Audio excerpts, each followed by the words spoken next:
Ouais, l'équipe, c'est Chacola. Ben, merci à tous les artistes, hein. De loin ou de près, m'avez beaucoup influencé. C'est ça qui fait que je suis Chacola aussi, hein. Je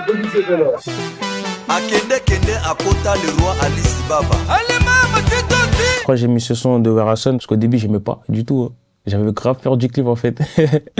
Mais en vrai, en termes de musicalité, chef d'orchestre, les transitions de son et tout, c'est un des meilleurs génériques de tous les temps que j'ai écouté, moi, en tout cas. Et à force d'aller dans les mariages et tout, je dansais tout le temps sur ça. Et même en termes des armos dans le son et tout, ça m'a influencé de ouf dans ma musique. Ça m'influence beaucoup, ce son, en tout cas. Ouais, quand je suis au studio, tout ça, j'écoute souvent ce son. Et Werason, je l'aime trop, c'est mon goat, en vrai, hein. Celui que j'ai pu écouter, vraiment, c'est Werason. Mais ça parlait louange et tout. Mais dans la musique mondaine et tout, c'est vraiment lui que j'ai écouté. J'ai grandi vraiment avec Werason. Il y avait les cassettes et tout. Vive le Congo, vive le Congo.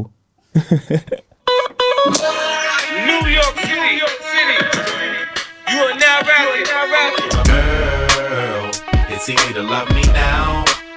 Would you love me if I was down? Vive le gangsta rap. Ça, c'est mon frère, il écoutait souvent ça, il kiffait le gangsta rap. Tu sais, il était déjà tatoué. Moi, je voulais grave ressembler à mon grand frère et en fait, que ce son est tourné dans sa chambre. 50 Cent, il m'a impacté dans le son, mais c'est plus Ned Dogg. Tu sais, ça m'a direct mis, tu sais, les refrains.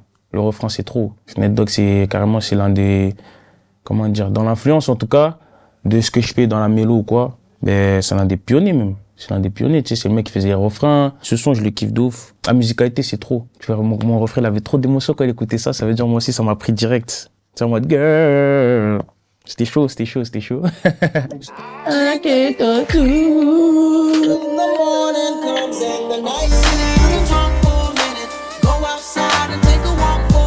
Un des plus gros sons d'Akon. Moi, je me mettais devant la télé, je chantais ce son avec le cœur. Et le remix avec T-Pain, il est encore plus lourd. Moi, c'est le piano qui m'a... En fait, le piano, quand il commence, ça me prend direct.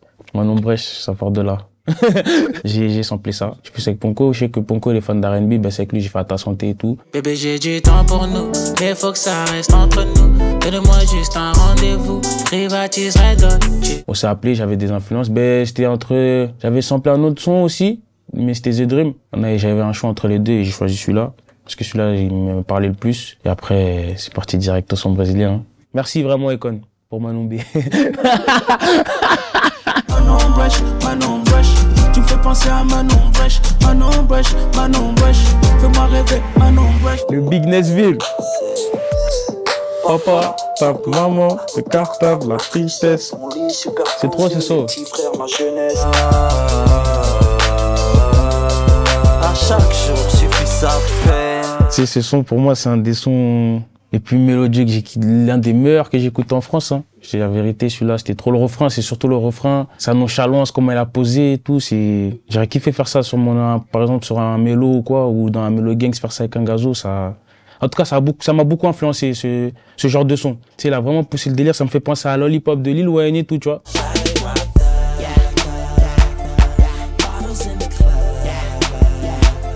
Ça m'a transcendé de ouf. Et là, j'étais un peu plus âgé. Ça veut dire, celui-là, je kiffais direct, j'accrochais direct ce son de Nesbill. Tu sais, de toute façon, tout le monde le connaît, ce son, hein. Si tu connais pas carrément, je te vois bizarre. Je te vois bizarre directement. Je sais même pas comment, ça n'a pas été samplé encore, ce son. Moi, j'aime beaucoup écouter les prods, en fait. J'aime beaucoup, j'accroche directement sur les prods, comment ça sonne. Après, la top line, c'est tout ce qui se suit, en fait. Je pense que ce son, il sort en 2024, c'est un gros son, je crois. Il est diamant, frérot, je te dis la vérité. C'était pas ce son-là, en fait. Non, en fait, il y avait celui-là, mais il y avait, attends, je t'entends carrément. Non, à l'époque de Timbaland et Nelly et Justin, on va s'en rappeler, hein. On va s'en souvenir. C'était trop, ce qu'il avait ramené en musicalité, en termes de prod, en tout cas, Timbaland, c'était trop. Pour moi, il faisait des instruments avec sa bouche, c'était bizarre. Jusqu'à aujourd'hui, je comprenais pas l'anglais, mais il n'y avait pas de frontières, c'était comme ça, c'était naturel et j'écoutais. Et franchement, Timbaland, ce qu'il a fait, frère, moi j'en rêve de faire aujourd'hui. Ça se fait plus trop, mais les prods qu'il a fait là, qu'il a ramené, c'était trop. Tu sais, ça a ouvert des portes pour moi encore plus, tu vois. Ça a élargi une palette. Tu sais, il y avait beaucoup de gangsta rap, là, ça se démarque encore plus, ça allait plus loin, tu vois. Avec Nelly et Justin, c'était trop. En tout cas, ce trio-là, j'ai kiffé de ouf. Désolé, Justin, t'es pas dans ce son, mais on va faire comme si t'es dedans. Mais Timbaland, en plus, il a encore, tu pourrais encore collaborer avec lui, en fait. Ouais, mais là, il parle plus avec Djibroni. Ça me fait plaisir, déjà. Ouais, c'est comme si c'était moi, en vrai, tu vois. Je suis content. Franchement, ça me fait kiffer. Quand j'ai vu ça, carrément, j'étais en mode, il capte. Et gros chanteur. Vraiment, Lui, c'est plus qu'un mélomane pour moi, tu vois. C'est vraiment The Voice. En tout cas, big c'est fort à lui, Jay. Tu connais l'ensemble.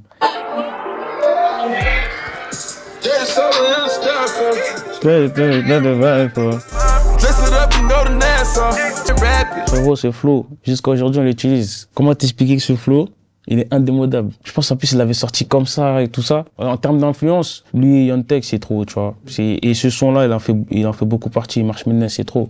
En France, ils peuvent utiliser ce flow, ils savent même pas c'est ce son. C'est-à-dire, il a eu un impact de ouf, ce son pour moi. C'est la première fois que je l'ai écouté, c'était trop. Et je sais même pas comment il a fait pour créer ce flow, en fait. C'est ça qui me choque. C'est ça qui me choque. C'est trop. Merci, Futur.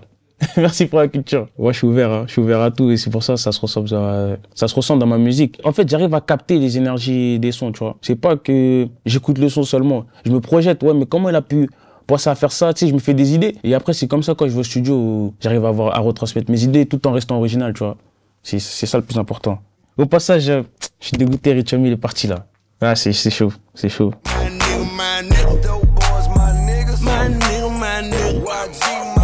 Tu sais, moi, au début, j'écoutais plus sur Rich Homie que Future. Et ça, c'est des gens, Young Thug, Future, Rich Homie, c'est, avec les Migos, en termes d'impact, pour moi, c'était trop. Fuck les codes, Ça va skier les cops. tu kiffes tes formes.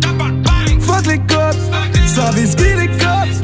S'il pète le guetteur, faut que la voisine ouvre sa porte. Ben, ça représente beaucoup, Pesotech, puis ils ont un impact avec, déjà avec tous les groupes qui a suivi derrière. Moi, quand je te mets ce son, c'était à l'époque des 4 Gang. Tu repenses à tout, dans le bâtiment, dehors, il y a la grosse baffe dehors, les darons, elles disent vous écoutez du son trop fort, et c'était celui-là qui tournait en fait. C'est celui-ci qui tournait, il représente bien ma période de 2016, ben, cette époque-là, là, tu vois. Et c'est un son qu'on a beaucoup écouté. Moi, en tout cas, avec mes potes et tout, ça me rappelle beaucoup de souvenirs. Tu sais, avec HK, Bouska, Béni, j'écoutais beaucoup ce son-là et on kiffait même la manière comment ils ont pris la prod et tout. On rêvait de faire un son comme ça. Tu sais, t'es en mode, wesh, tu vas au studio, t'es en mode, tu fais le flow, mais sans faire exprès. Tu copies, mais tu copies, hop. T'as capté ou pas? En mode, t'as trouvé un nouveau flow, mais tu sais que, vas-y, juste à côté, t'écoutais ce son, et voilà.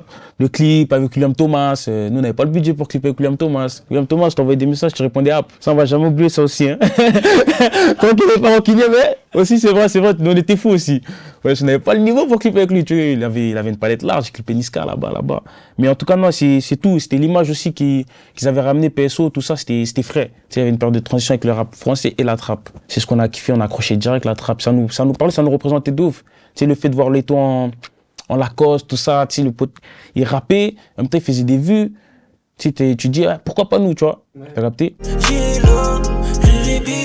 C'est mon médicament, mon quotidien fait que des fois je déconne. Je roule un autre, tu dirais que je déconne. Pourquoi tu réponds pas? Aéro et Leto, c'était comme si, en gros, c'était des frères à nous qui pétaient. C'est des gens proches, alors qu'on se connaissait à peine, tu vois. Et c'est ça qu'on kiffe aussi. Merci pour la culture, en tout cas. My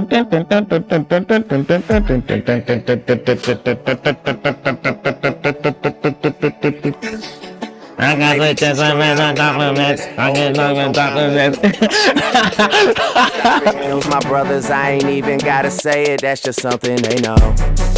They know.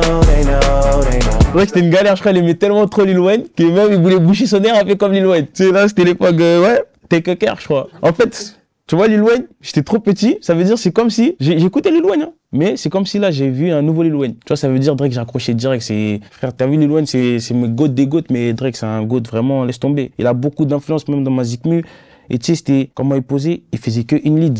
C'est ça qui me choquait, tu vois, et de base j'écoutais avec beaucoup d'armes, en fait lui il avait la vibe de une lead. En fait il a ramené une fraîcheur du Canada, tu vois, tout avec les influences de Lil Wayne et tout, c'est ça que j'ai kiffé, j'ai accroché direct ce son. Le clip et tout, en mode il mettait déjà du OVO, cherchais jamais du OVO, j'étais en mode non, Drake il est chaud. Drake il est chaud, mais c'était un peu encore du Lil Wayne, mais j'ai kiffé. Après quand l'album il est sorti, c'était chaud. Il a su se trouver, en fait, avoir l'influence de Lil Wayne tout en ramenant ses vibes du Canada. Et ces vibes du Canada, c'était en fait, pour moi, il chante, mais ça reste pur, et il n'y a pas trop, tu sais, il met pas d'armo, tu vois, c'est R&B, mais c'est deep. Ben, c'est à cause des gens comme lui, là, comme Drake, là, je fais moins d'armo. Parce que lui, c'est épuré, il y a eu un changement, en fait. Il y a eu un changement, et je pense que ça a dû impacter les T-Pain et tout, ce que T-Pain, c'est un mec qui faisait grave des armos, et à un moment, il y a eu un changement. Je pense que les gens diraient, ils voulaient plus trop d'infos. Ça, c'est les dérégleurs comme Drake, Future. Mais lourd, en tout cas, ce son-là, j'ai kiffé. Avec mon gars. Là. Oh, baby girl, what's your name? Let me talk to you, let me buy you a drink. Quand j'ai commencé à parler anglais, c'est à cause de lui. Tu vois, j'ai pas eu besoin de prof pour me dire ouais, comment on dit what's your name, tu vois. Non, ce son, c'est trop. C'est même avec les gestus et tout, c'était trop. C'est T-Pain, franchement, ben, juste après Nate Dogg, c'était lui. Hein. Ce son, ça a vie. Ben, tous les Armstrong, tous les sons qu'il a fait, ça a vie. En tout cas, lui, T-Pain, l'a beaucoup. Mais tous les sons que j'ai mis là, ça m'a impacté. Mais lui, vraiment, pour ce que je fais, ce que je représente, tout, son influence, elle a 100%. Un nouveau clip sur YouTube, tous les soirs je cliquais. Tous les matins dans ma tête, y'avait du Akon, T-Pain. Début des aventures, l'école j'ai quitté. Yeah. J'en ai beaucoup de T-Pain, mais celui-là, c'est vraiment mon préféré, celui qui reste. En tout cas, aujourd'hui, si j'ai envie d'aller en soirée, tout ça, c'est celui-là que je vais mettre. Ou si j'ai envie de présenter un son peut-être à Reflosco, peut-être ils ont pas connu ça, je vais direct mettre ce son, tu vois. Parce que pour moi, là, il traverse toujours les époques et il vieillit très très bien. Il y a des sons T-Pain qui ont mal vieilli pour moi, mais celui-là, il vieillit très très bien. J'ai dit à Daron a mis MTV Base, wesh. C'est-à-dire, il y avait directement MTV Base. Tu regardais, tu te réveillais le matin, tu brossais tes dents, direct, il y avait T-Pain. Il y avait T-Pain, il y avait Nate Dogg, 50, tout. Ça veut dire, ça pouvait pas passer inaperçu. J'étais pas là à regarder Gulli, c'était chaud pour moi. J'ai mis 3 musiques. J'ai mis 3 musiques pour regarder Gulli. Désolé, hein. En tout cas, merci T-Pain aussi. Ben, merci à tous les artistes, hein. De loin ou de près, m'avez beaucoup influencé. Merci beaucoup. C'est ça qui fait que je suis Tchakola aussi, hein. Ça participe beaucoup. La musique, c'est très important. Hein. Colmini.